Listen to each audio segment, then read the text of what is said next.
Okay, so I have here a micrometer. This is another length measuring tool.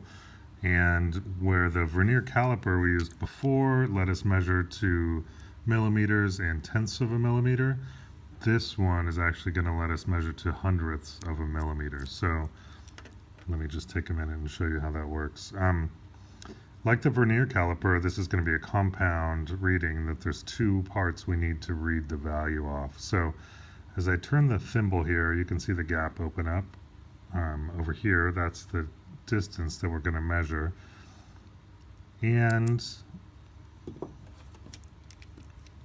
looking at the top of the thimble, this line on the column is the pointer to the value on the rotating part. So right now it's reading 0 because it's closed. And if I start to open it up, here that's 5 hundredths of a millimeter, 10, 15, 20, and it's increasing now. You can see a little bit of a gap at about 25 hundredths or a quarter of a millimeter.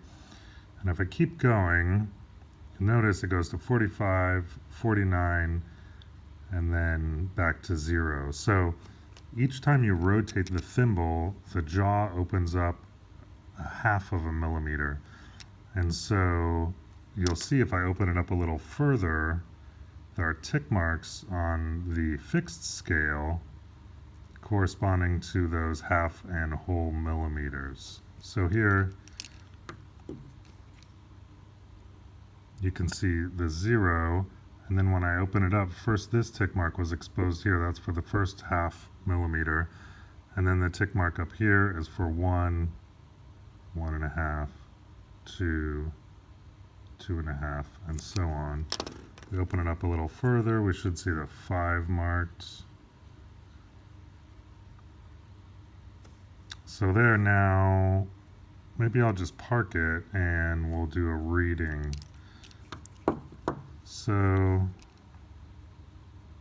5, 6 millimeters, and now to get the hundredths, we need to figure out if we're past the next tick mark.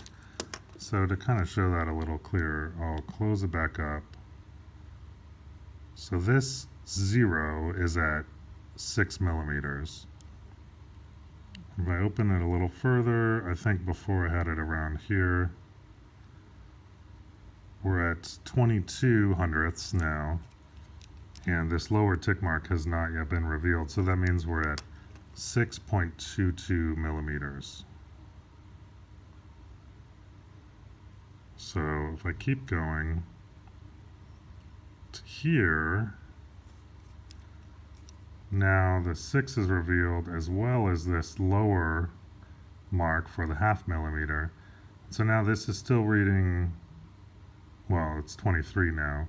So it's 23 hundredths, but we've got 6.5 millimeters on this part of the scale.